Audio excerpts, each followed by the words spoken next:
أهلا وسهلا بأحلى متابعين، اشتقت لكم ورجعنا أنا ديما بفيديو جديد إن شاء الله يعجبكم.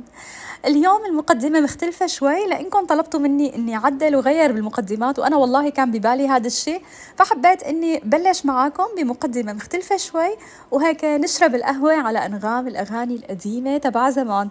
طبعا أنا ما رح أقدر أحط لكم الأصوات كلياتها، بتعرفوا مشان حقوق الملكية، بس حبيت هيك إني أحط لكم شوية صغيرة من الأصوات اللي بتخلي الواحد هيك يغير جو يغير مود.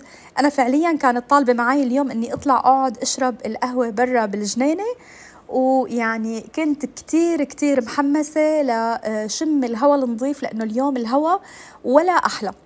قبل ما نبلش الفيديو بدنا نصلي على النبي، وبدي اياكم ما تنسوا تحطوا لي لايك حلو مثلكم او كومنت حلو ظريف مثلكم، تقترحوا علي مقدمة جديدة لكل يوم وكل فيديو. هذا الفيديو رح يكون هو المرجع تبعي تبع المقدمات لكل وحدة منكم، وكل ما نقول مقدمة بطريقة مختلفة مشان ما تملوا رح نكتب اسم اللي حطت لي المقدمة. فشو رأيكم بهالاوبشن الحلو اللي الواحد عن جد فينه يغير وما يمل ابدا. فاول شيء اليوم حبيت هيك اني صبح عليكم وانا عم بسمع على يعني هو مو راديو، هو MP3. انا كنت جايبته وكتير حابه انه يكون في شكل راديو وعم يطلع منه اغاني قرآن، يعني الشغلات اللي انا بحب اسمعها بيومي تحديدا، انه يكون بهيدي الطريقه. فحبيت كتير وهالوردات لساتهم محافظين على حالهم. هي اكثر طريقه فيكم تحافظوا فيها على الورد وما يدبل معاكم او يخرب. خلصنا القهوه، جبت النبتة اللذيذة وبلشنا ننفخ فيها مشان نشيل ورقة مثل ما هيك بيصير أحيانا بأيام الخريف. فهي هلأ طالعة بالجنينة عندي. هلأ رح نروح على المطبخ ونبلش بأول وصفة عنا. اليوم عملت كتير وصفات بالجبنة. هاي الوصفات رح تساعدكم انكم كل يوم تحطوا لأولادكم نوع جديد من الجبن بالسندويشات، كمان ما رح تحتاروا بالفطور إذا انتم مثلا عاملين دايت أو شيء.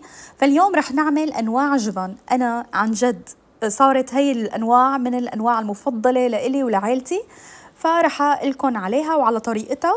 وبدي اياكم هيك الوصفه اللي بتعجبكم واللي بتحبوها تبعتوا لي اياها على انستغرام او على التيك توك او على الفيسبوك، موجودين كلياتهم تحت لمحه او تحت اباوت. اذا انتم عندكم بالعربي حتلاقوها تحت لمحه، اذا انتم عندكم بالانجليزي حتلاقوها تحت اباوت. فحطوا الرابط او حطوا الوصفه اللي انتم طبقتوها مشان شوف الوصفات تبعكم وشيرها معاكم بالفيديوهات الجايه، وخلي اخواتنا كمان يشوفوا انتم شو عملتوا.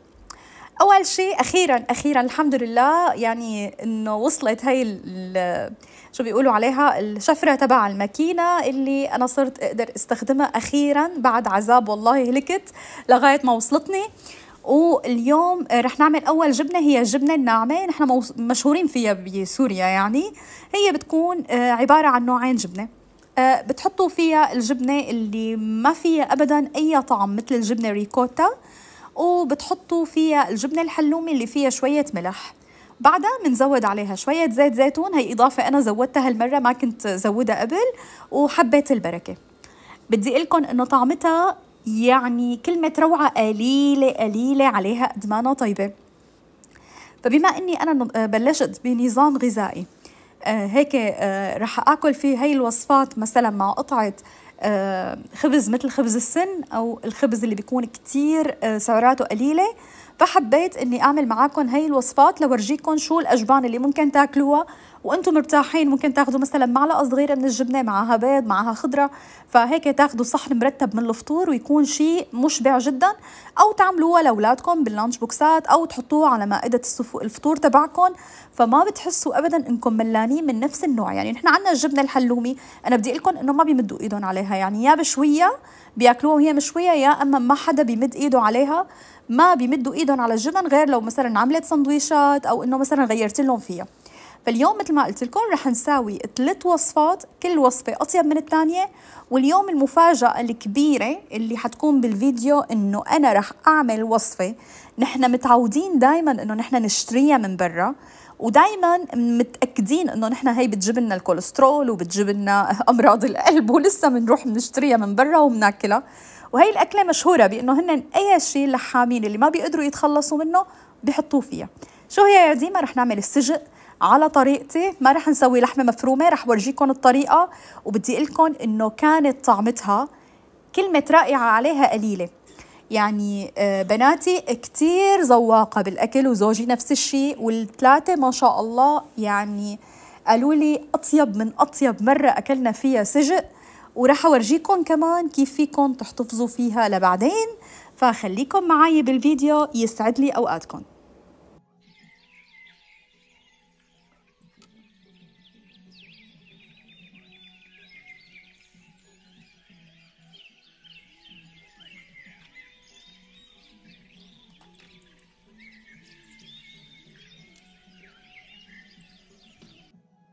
خلصت النوع الأول من الجبنة ودخلنا بالنوع الثاني. طبعا بتحفظوها بعلبة، بتحطوا عليها زيت وبتطلع معاكم غير شكل بالبراد، بتم معاكم أكثر من أسبوعين 3، ما في مشكلة أبدا. هلا هون جبت الجبنة الفيتا وحطيت عليها نعناع، وحطيت عليها كمان زيت زيتون، ولازم يكون زيت زيتون.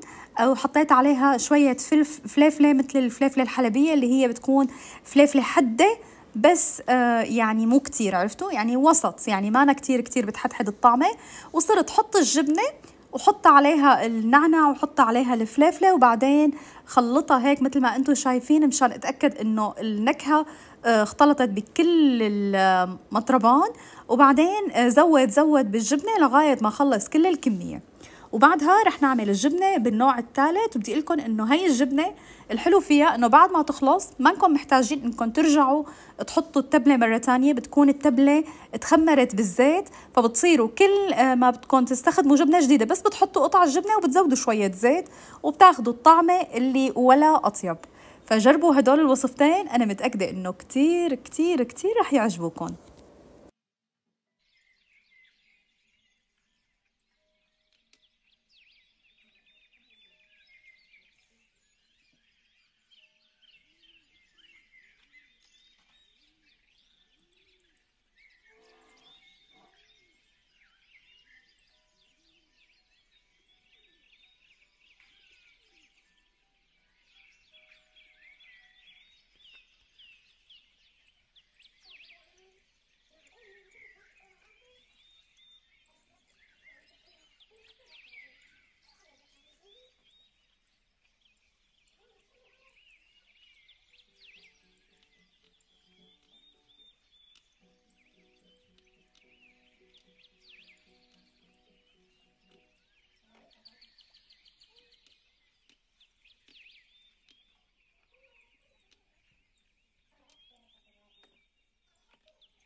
خلصناها وحطيناها بالبرطمان. هلا رح نروح على الوصفة الثالثة، واللي هي كمان جبنة فيتا ملحها قليل، هدول كلياتهم ملحهم قليل.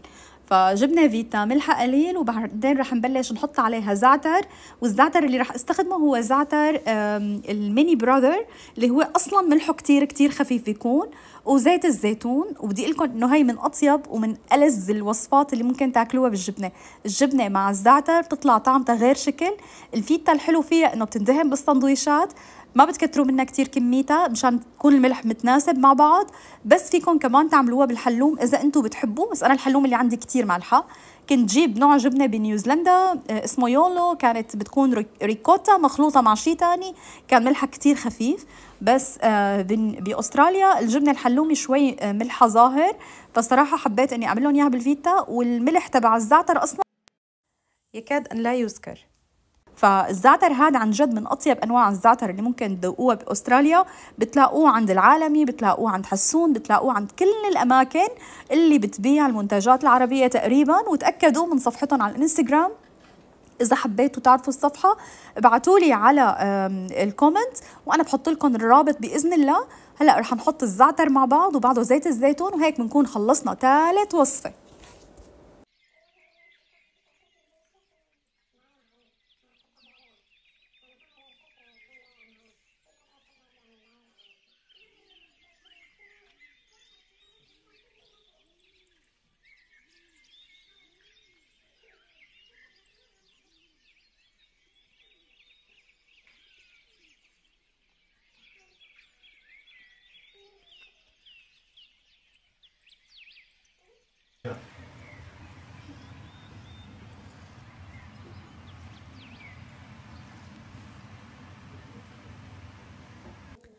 هلا رح نروح على الوصفة اللي هي المفاجأة، وصفة القنبلة أنا بسميها، من كتر مو طيبة ومن كتر ما طعمتها طلعت غرام رح تبطلوا.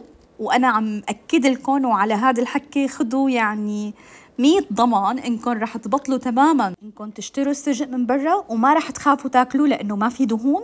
ما رح يكون طعمته مو طيبة لأنه ما في دهون. يعني عن جد رح تكسبوا صحتكم مثل ما بيقولوا.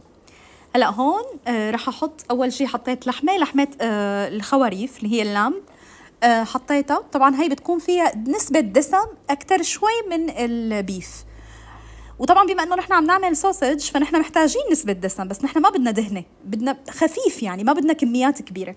رح نحط فلفل اسود ورح نحط كزبره ورح نحط سماق، رح نحط فليفله حلبيه ورح نحط بابريكا كتير، ورح نحط كمان شويه زنجبيل، وكمان رح نحط نص معلقة من الحلبة، ومعلقة أو معلقتين من دبس الفليفلة. هلا مثل ما أنتم حتشوفوا قدامكم. يعني ما بعرف، أنا بدي أقول لكم إنه مجرد ما تعملوا هاي العجينة رح تحسوا إنه الريحة وصلت لآخر الدنيا. فجربوها كتير كتير كتير كتير رح تحبوها. يعني قد ما بقول لكم كتير من هون لآخر الفيديو فيني أقول لكم كتير من كتر ما الوصفة طيبة.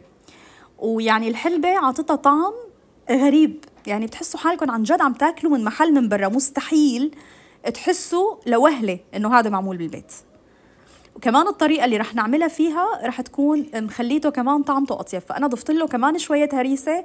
بتعرفوا إنه نحن بنحب الفليفلة والحد، فعيلتي كتير كتير بتحب الفليفلة. وهون رح نحط معلقتين كبار من الثوم، هدول كان آخر الثومات قبل ما أرجع جهز الثوم مرة تانية. وصارت يعني شو بدي لكم وصفة ولا أطيب، بتاكلوها بالهنا والشفا ورح تحسوا حالكم يعني مو مبسوطين، رح تحسوا حالكم طاير عقلكم قد ما الطعمة طيبة وقد ما كان مضحوك علينا. يعني عن جد نحن كان عم ينضحك علينا ضحك سبحان الله يعني. وطبعا هلا رح احط من الكيس هذا اللي شفتوني ماسكته الحلبة معلقة، نص معلقة صغيرة من الحلبة مطحونة ناعمة. وهلأ رح نبلش نعركهم كتير منيح. مجرد ما تعركون المفروض انكم تتركوهم، فيكم تتركوهم يوم بالبراد، وفيكم تتركوهم انه مثلا 4 ساعات او 5 ساعات. انا الصراحة تركتهم 3 ساعات لبينما بناتي اجوا من المدرسة، لانه اللي بدي اعمله هلأ اخطر بكتير من الوصفة اللي عم تشوفوها. اللي بدي اعمله هلأ صندويش السجق اللي ممكن تاكلوه ببلادكم من غير ما تحسوا حالكم انه يعني انتوا لا نزلتوا ولا رحتوا على سوريا ولا رحتوا على مصر ولا رحتوا على البلاد العربية كلياتها، وبنفس الوقت انتوا عم تاكلوا سندويشة سجق كلياتها طعمة، كلها فيها يعني نكهات مختلطة. نحن بنحط مع السجق المخلل، البندورة، الخس، التومية، أو مثلا صوص المايونيز بالثوم، شو ما بتحبوا. هلأ هون رح نترك هي الخليط بعد ما خلص يعني خلطناه كتير كتير منيح، وكمي كل شوي بينزل برجع برفعه مشان ما يوقع جوات اللحمة. مصر يدوق السجق، حتى الكم مانو قدران يستحمل. هلا رح نجي لطريقة التحضير. رح نحط معلقة سمنة صغيرة، هي رح نسوي فيها شي 3-4 سندويشات، تمام؟ هلا بدي لكم انه سندويشة وحدة من هي رح تخليكم مو تشبعوا اكثر من مرحلة الشبع بمراحل. هلا رح اخذ قطعة منها، قطعة من هي العجينة بعد ما انا حطيتها بورق فويل وحطيتها بالبراد مشان بس ما يفوت عليها هواء، لانه ما كان عندي الورق يعني الستريتش هذا الجلاد راب. فرح نحطها مثل ما انتم شايفين هيك، ورح افردها كتير منيح. ورح ابلش اني احط بقى حطها على الطاسة مثل كأنه عم بعمل اللي هي البيج ماك، بس عملتها بطريقة السجق. صراحة يعني طلعت أطيب بمراحل من إنه نسوي اللحمة لحالها. فهلأ هون رح أقلبها، هياتها شايفين شكلها ما أحلى. رح بلش أقلبها هيك، وبعدين رح خليها شوي، وبعدين رح أغطيها مشان تستوي كتير منيح. عم بتأكد إنه اللحمة انفردت كتير منيح على الخبزة، هيك مشان هيك عم دوس عليها كتير. وبعدين رح أتركها تستوي على مهلها، ورح نبلش نقطع الخضرة. طبعا كمية خضرة ما طبيعية لازم تعملوا، لأنه هاي الأكلة تحديدا ما بتتاكل بلا خضرة. فجربوا إنكم تعملوا الخضرة هي تحديدا مع المخلل مع هاي الشغلات، رح تلاقوا حالكم كتير مبسوطين من النتيجة.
هلا طبعا هي استوت من الجهه هي، فرح نبلش نقلبها على الجهه الثانيه كمان مشان تاخد شويه قرمشه من الجهه الثانيه قبل ما نبلش نحط فيها الحشوه اللذيذه جدا. هلا انا عن نفسي كثير حبيتها بالثوميه، بناتي وزوجي حبوها بالمايونيز الثوم، فكل واحد بيحبها بطريقته. هلا ديما كيف تاكلي هي الاكله مع الدايت؟ هلا انتم فيكم يا تسووها هيك قراص مثل ما انا عملت وتاكلوا مثلا جنبها قطعه خبزه، يا اما انكم تحطوا طبقه خبز وحده، وهي مانا كثيره بالنسبه يعني لشخص طول اليوم عم يشتغل. يا سلام احلى الريحه الطيبه، قديش الريحه حلوه، يعني كثير كثير طيبه ريحتها ان شاء الله. طبعا انا قلبت الصوص تبعها او المي تبعها مشان هيك تكون طعمتها طيبه، ما يكون فيها يعني زيت زياده او هيك. كنت حاطه سمنه، هلا رح ارجع غطيها مره ثانيه مشان اتاكد انها استوت كثير منيح، يعني لانه هي اللحمه نيه عرفتوا كيف، فلازم تستوي كثير كثير كثير منيح. شوفوا شكله للسجق بعد ما دخلته على البراد شوي، شايفين شكله شلون؟ عن جد جربوا كثير كثير طيب ورح تحبوه. ما شاء الله استوت وريحتها عبيت البيت. هلا رح اشيلها احطها هون بالصحن.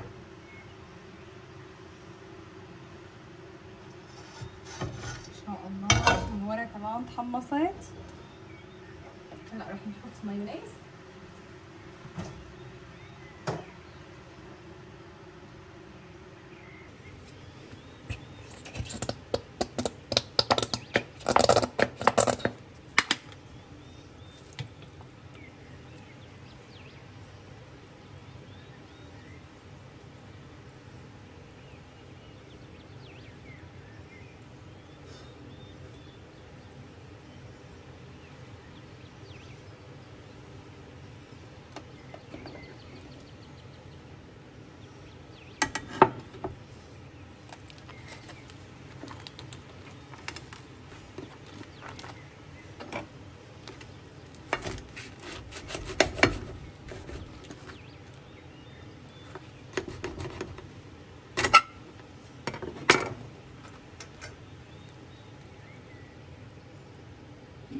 يم يم يم يم يم يم.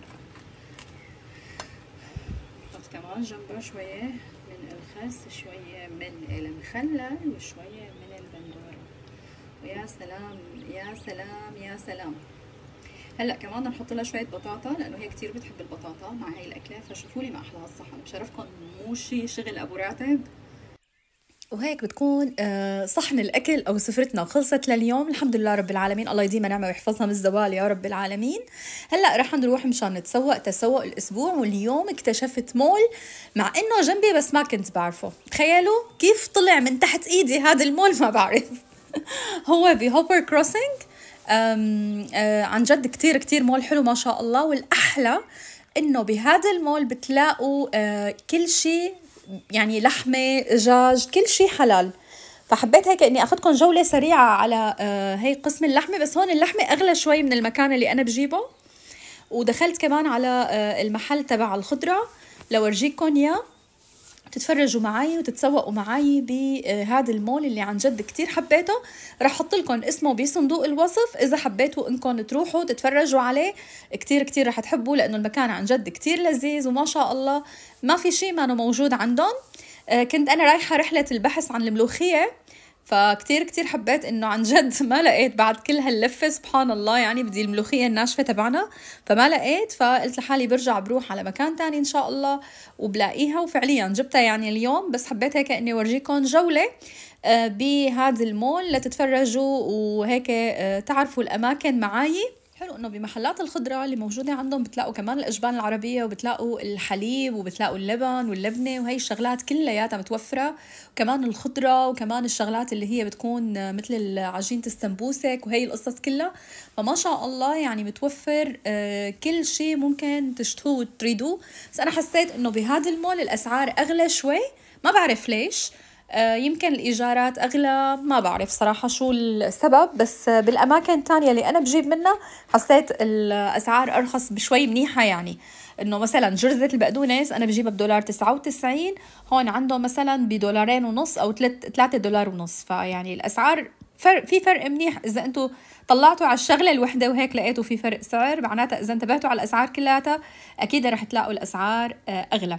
هلا رح افوت على كولز وبدي اجيب كم شغله هيك كنت من السوبر ماركت، ومثل ما قلت لكم كان في رحله البحث عن الملوخيه الناشفه، وكتير عجبني القسم العربي تبعهم ما شاء الله. يعني القسم الانترناشونال الموجود عندهم او القسم اللي هو بيكون للبلاد تبعنا يعني رائع. بكل سوبر ماركت هون باستراليا رح تلاقوا قسم انترناشونال موجود فيه كل شيء انتم بدكم اياه. فاول شيء اخذته كان الخبز اللبناني، مشان كنت اعمل الوصفه اللي انا جايه كرمالها.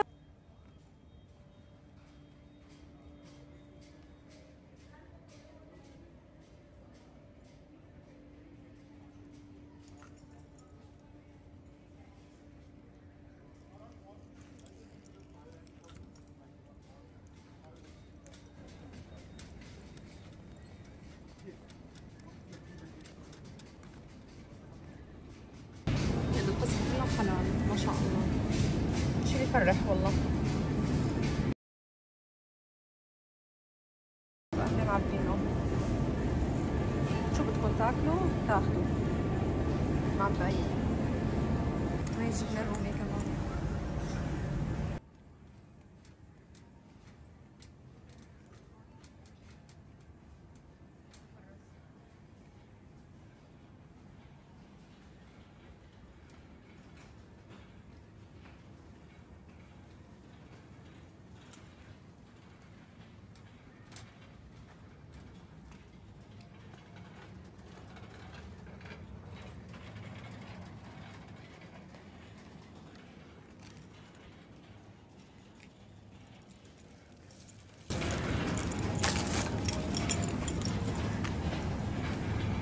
حلال دجاج كمان، حلال لحمه وحلال دجاج.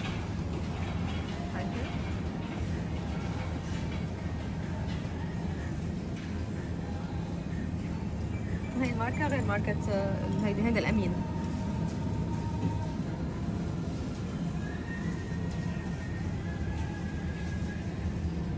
شايفين؟ هذا قسم الانترناشونال. يا ترى رح الاقي ملوخية ولا ما رح الاقي؟ هون السؤال. بس على اللي انا شايفته من بعيد انه هذا المحل فيه شغلات اكثر من اللي انا بجيبها من العاده، يعني اكثر من كولز اللي انا بجيب منه عاده. شايفه شغلات كثيره، ان شاء الله يكون في ملوخيه ان شاء الله ان شاء الله. هي في حلاوه، فول، شعريه، ورق عنب، سمنه. قربنا.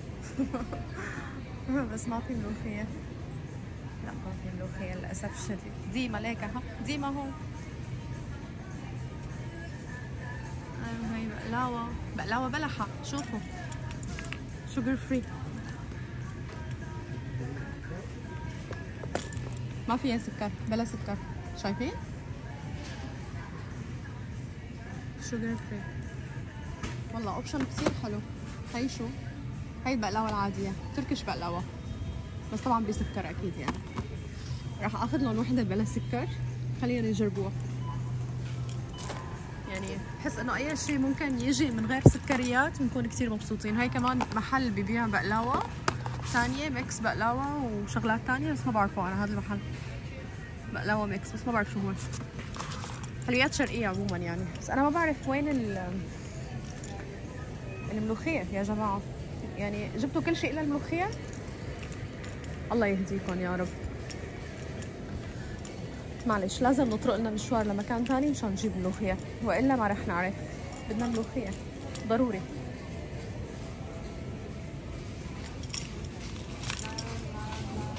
بس ما شاء الله القسم معبى يعني من كل اللي بتشتهوه. بسكوتات، لانشون، كل شيء كل شيء بدكم بتلاقوه ما شاء الله معبى.